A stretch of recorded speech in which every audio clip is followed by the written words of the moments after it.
Well, hey Ceramics 2 students, it's Mrs. New here. Let's move forward with our clay bust project. Your project has come from day one being 2 pinch pots slipped and scored together, a kind of pinch potato shape for the shoulders, and a coil wrapped around for the neck. And maybe you've started to think about the actual face structure by adding things like a chin or eyebrow bones or pushing in the eye sockets.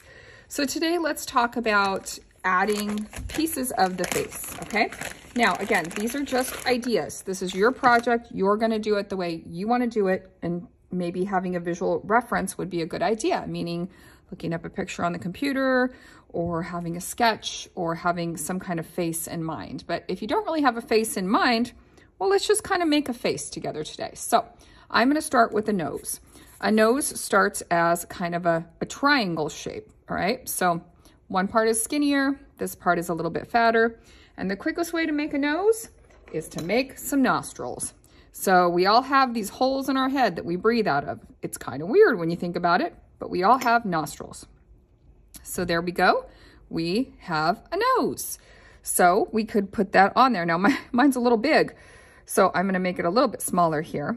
And what I like to do sometimes when I'm building my face is just kind of put some pieces and parts on here before I attach them with slip and score, just to make sure I like what's happening.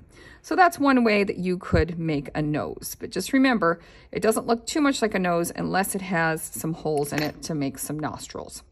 Let's talk about eyes for a minute. One quick way to make an eye is just to make a small ball. And again, I've pushed in where the eye sockets are going to be.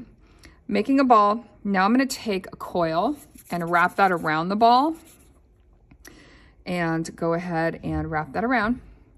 Now it looks kind of weird at first, but with some smoothing and blending, that can actually look pretty good. I also would want to push in something to make the pupil, which could just be the back end of my needle tool. So again, I'll just put that there just to kind of look at it for now and see if I like the way it looks. But pushing in something and making a hole, the main part of the making an eye a lot of times is like a shadow. So that's creating a shadow when I pushed in like that. And this creates a shadow because really we all have eyelids, right, that close over our eyes. So I'm gonna go ahead, I'm gonna make another eye. And again, there's different ways to make eyes. You can experiment. What I might avoid doing is just carving in the eyes, depending on what I'm making. If I want it to look human-esque, it's a good idea to actually sculpt the eyes and add and attach the eyes to my project. Okay, so I'm gonna go ahead and scratch and attach, slip and score my eyes and my nose now that I'm building, because I wanna tip this up eventually on its top part. So just remember when you're, scoring and slipping, you got to do it to both, the area you're adding and the pieces you're adding to. And I am going to use a needle tool for this. You could also use a fork, which could go a little faster. But because I'm dealing with these small little pieces, just make sure that you're really roughing up the surface of whatever you're attaching. And now I'm going to go in there and put some slip on and go ahead and get these blended on here. So, lips. Let's talk a little bit about lips. There's a couple ways you can do lips, okay? One way is with a coil. That's kind of my preferred way. You can also make lips with a slab as well. So I'm gonna go ahead and get these eyes on here. I got some dried clay stuck to my eyes. One way is with a coil, one way is with a slab. So I will show you that real quick too, but I just kind of want to get these eyes on there. And so now that they're on there, I would take my finger, see if I can pull this up. I would blend this whole part in because I don't want it to look like, I don't want it to look quite like this. I would blend that on so that it looks more like, I don't know, kind of like an eyelid or the eye socket, okay?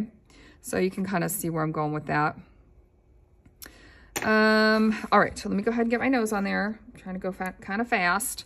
And again, maybe you're not making a nose. Maybe yours is gonna be more like, I don't know, maybe it's more like an animal reference and you're gonna have an elephant trunk or something else. But whatever you're putting on there, just make sure that you're going around those pieces with a little wooden tool and, really blending, like pulling some of that clay and blending it on there because you want to make sure these pieces do not pop off, all right? Also a wet paintbrush or a slippy paintbrush or something. But that just gives you, you know, at least I've got some eyes and a nose now. So, all right, lips, let's talk lips. So a little coil. If I make a baby coil and I put it in half like this, shoop, and I shoop, kind of go like that. We all have a little Cupid's bow, so I could make my Cupid's bow, right? We all have that little dent in our lips like that. And if I tilt the other sides up like that, there, I've got some lips, easy peasy. So those might be a little big for my guy here, but you can see how a coil can make lips.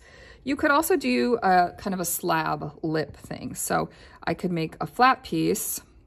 And again, this is the pinching part of my project here. And then I could draw on, you know, some lips. I could cut them out of the coil or of the slab, which I'll try to do real quick here. And then I could slip and score that on. So that sometimes can work if you don't want the lips to kind of stick out quite as much. Let me show you the difference, right? That could be the lips there with a slab. So slab lips, coil lips, you decide kind of how you want that to look. My nose is awful big. Remember though, we did talk about exaggerating features. So like, I'm okay with my nose being big. I kind of like it. Let's go ahead and talk about hair, something for the top here. So one way to do hair is to make coils and make, you could braid them, you could do like braids, and you could just put lots and lots of coils. Now, if you're gonna do this method, what I would do is take my fork, I would scratch this all up, especially because this is leather hard now. It's been sitting in a bag for a day or two. So you've got to really scratch, put a lot of slip, and then each coil you put on should be, you know, mooshing into the slip. So let me kind of show you that real quick. You probably get the idea, but I'm going to really, you know, scratch this up, cross hatch, and make sure it's really, really rough. Sometimes I see students and they're too delicate with their scoring. Then I'm going to put lots of slip on here. I mean, the other thing is I'm adding very wet clay to pretty dry clay. Now I'm going to go in here with each of my hair row or whatever. And again, kind of score this up as well. And then really moosh it on there, okay?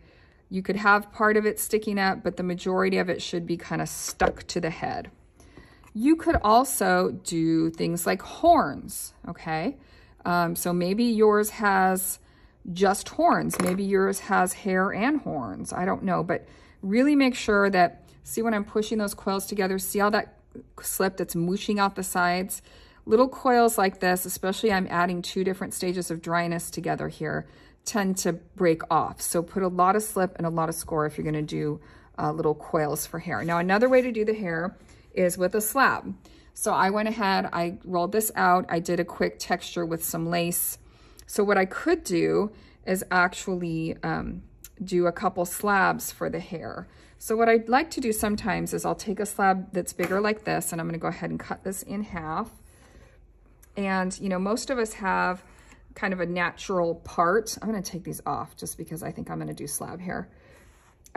Most of us have sort of a natural part in our hair. So I could use the cut side that I just did here as kind of the part. And I could kind of push this around. Actually, I probably need to go this way just a little bit more. And again, I would scratch and attach. I would really slip and score this on there. But, you know, putting some slabs in for hair can look kind of cool. If you're wanting something like that, I could overlap this a little bit. But again, I'd want to attach it to the head quite a bit. So I'd put a lot of slip under here. And this is a cool way to add like a hood or something like that. But depending on how you work it, you can also make it look kind of like hair. I could also put some bangs on this. So I could do, you know, kind of little bangs that are tucked under here. So layering the slabs is, you know, you could do that.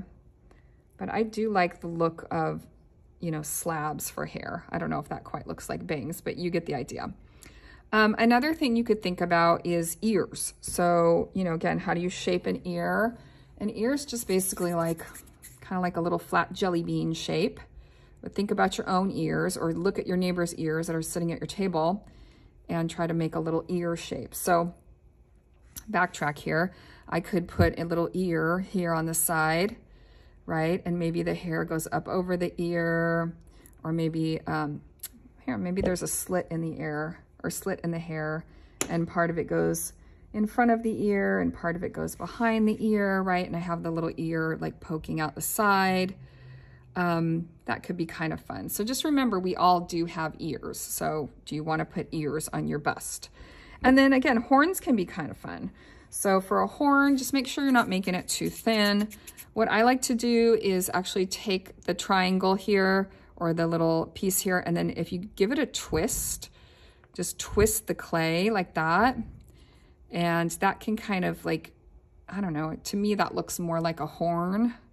And then make it flat. See how that kind of, I don't know, something about that twist I like. Let me see if I can do it again. So you make a triangle kind of, and then just kind of twist it like that.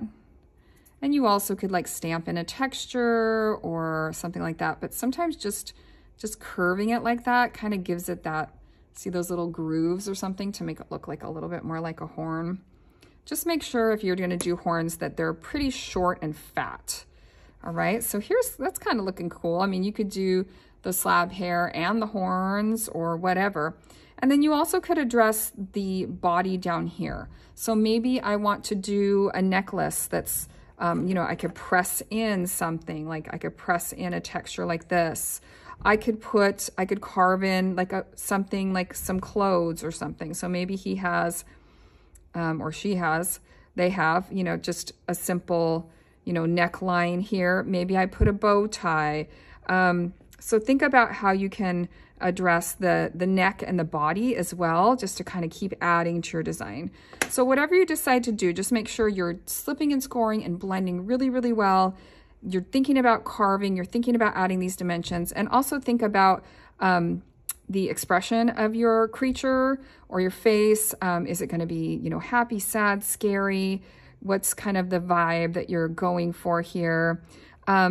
Last thing on this one, depending on if, like pretending I had everything attached, is the hole. So you really need to get in here on the bottom, and I want you to use something big. So like the back end of a paintbrush would be a good idea. Remember, my head here is enclosed.